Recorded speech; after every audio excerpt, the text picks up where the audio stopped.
gracias Jules. gis ngeen genre joueur yu mel ni Rashford lii moo tax ñu am solo si équipe benn centre wala benn tir wala benn accélération mën nañ si changer match bi ak lu mu seere seere. tey match bi ñu ngi doon football yi dominer adversaire bi mais on n'arrivait pas à trouver des occasions France mais xool leen Rashford dugg deuxième mi-temps si benn centre mu créé si benn occasion France Jules ko ne yéen nekk wala si biir camp yi. gars yi bu leen score bi nax l'équipe a très bien joué y a des jours comme ça y a des matchs comme ça. nekkul à chaque fois nga am adversaire bu faible da ngay ñëw nga écraser ko dóor ko score non tey adversaire bi certes tey Francfort sur le papier adversaire bu faible la adversaire bu yomb la mais xool leen tey match bi ils ont été très disciplinés tactiquement. tey Francfort tactique bu baax lañ indi ils défendaient très bien tey ils ont failli nous poser des problèmes. parce que tey bu ñu waxantee dëgg dañoo rëcc de sérieux dañoo rëcc nag. tey Francfort c'était très difficile pour ñu dugg seen camp au final sa ay centré si lañ gagné match bi benn bi Marcus Rashford merci Rashford quelle passe quel caviar non Rashford xoolee fu mu toll passe bal bi Jules Koundé aussi mbëkk bu magnifique. Lamine Yamal ici aussi Jules Koundé encore une fois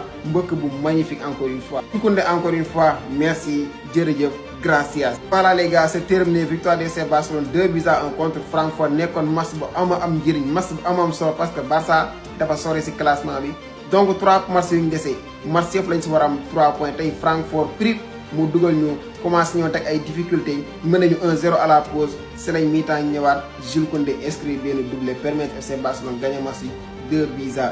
Merci l'équipe, bravo Jules, bravo l'équipe, vamos, Visca Barça, Visca Catalunya.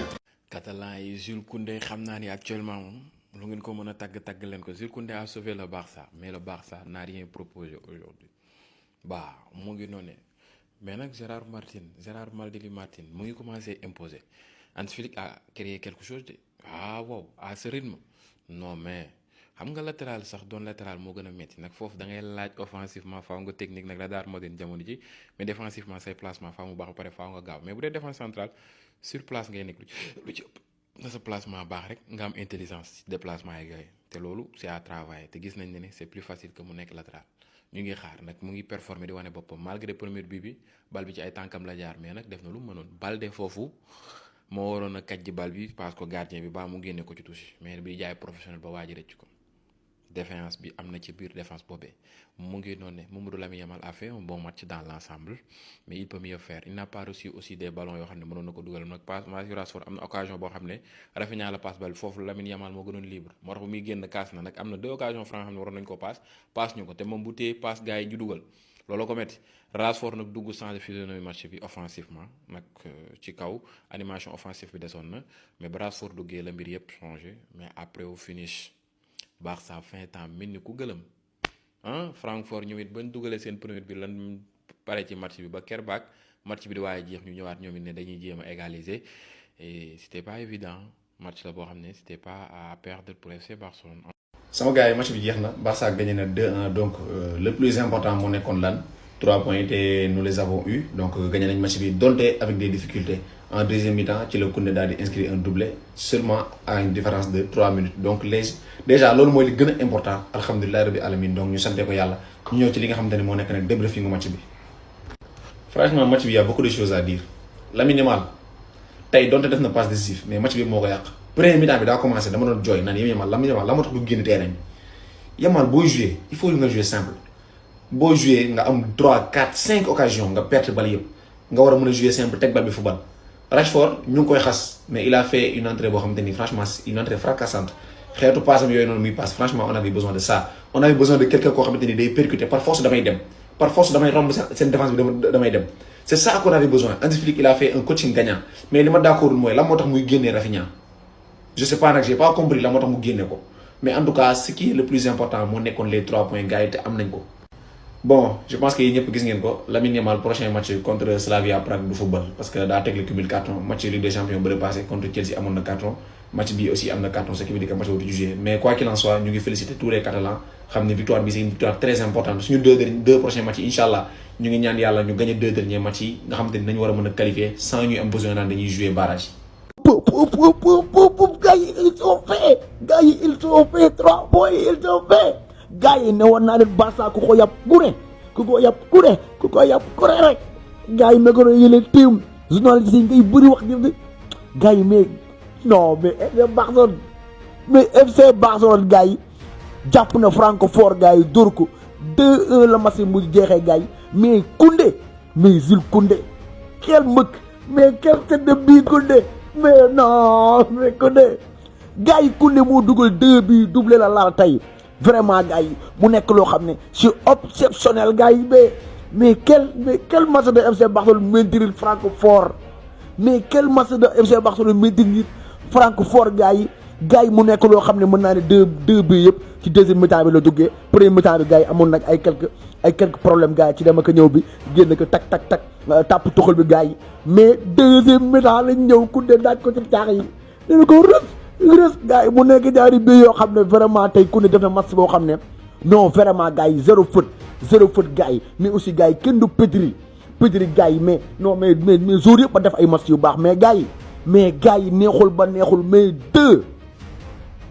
2-1 la Barça jàpp Francfort gars yi lappalaat ko muy 2 yoo xam ne yëpp yi nga xam ne kii di Jules Koundé le français le joueur très intelligent le joueur plus rapide le joueur gars yi plus fort mental très non mais carrément mais Koundé gars yi waaye Koundé mi waaye lan lañ ko desal gars yi may leen ma Koundé ay kër ci commentaire yi vraiment tey def na match bu nga xam ne kontaan naa ci torop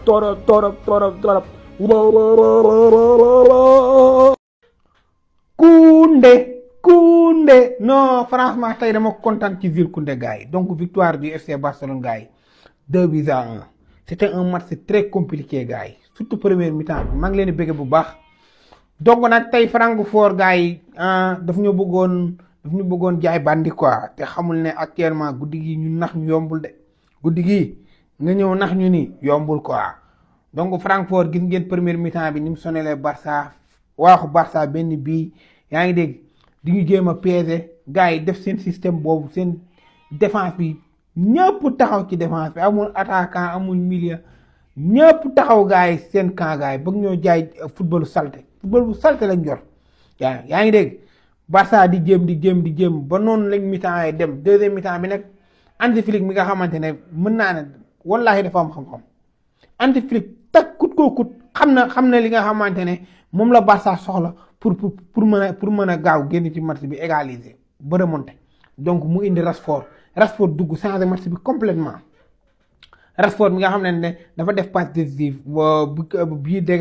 de légalisation bi moo passe gars yi nga gis ne Rashford bu mu duggee rek moo changé jeu Barça bi complètement yaa ngi dégg Koundé nag mi nga xam ne tey moom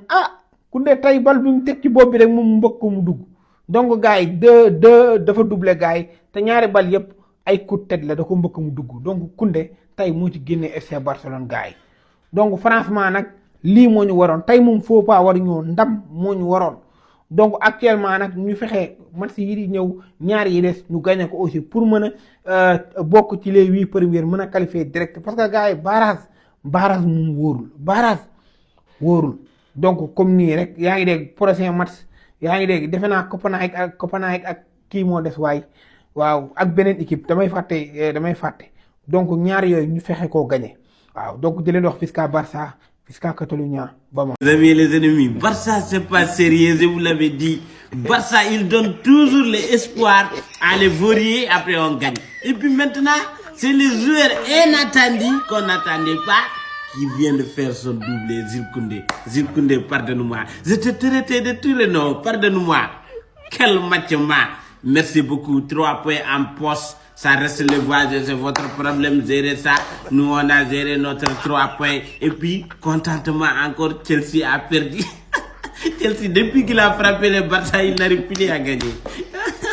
On vous demande pas l'impossible. Ce qu'on vous demande, c'est pas diable. Centre. L'autre, moi, football, centre, balle, mais je ne peux pas comprendre. Premier mi-temps de football dans les wax mais avant tout na si boy King Lo abonné partager liker let's go ça man lii moo ma metti si moom comment ça se fait premier mi-temps bi 1 minute moo si des nga baasante bal bi ba arbitre tiré fin gars yi loolu mooy lan équipe bu xam dafa ñëw taxaw si kaawam ne footballul deful dara moom match ni su ko yóbbaalee baax na si moom kontaan na équipe boobu da ngay centre na centre yi di bëri na bal bi di bëri si loxo góolu bi na bal bi di bëri si surface bi ngay dóor à longue distance soo dugalu sax ñoom nañ def erreur dugal seen camp mais soo jëlee passe gauche passe droite kañ ngay dugal mën a dugal ci passe gauche droite koo mën a dugal ñoom loolu moo leen neex ñoom it taxaw dina seetaan bàyyi la bal bi ngay gauche droite ba foo perte bal bi def benn contre dem dugali nga yokk score bi mais je ne peux pas comprendre xaw ma kan mooy conseiller joueur Barça mais il faut ñu am conseiller joueur équipe bu xam ne dafa ñëw ne damay taxaw football lu ma bugguma leen ci match bi central profondeur faire des demandes derrière les défenseurs ngeen di door à longue distance loolu moo leen di permettre ngeen dugal. heureusement sant yàlla ba Rashford dugg na loolu la def centre premier but centre again pour Lamine Yamal deuxième but de Koundé sant yàlla match baa ngi dem ba tey il faut ñu door ko score. That's was your boy King Lou abonné partagé like let's go.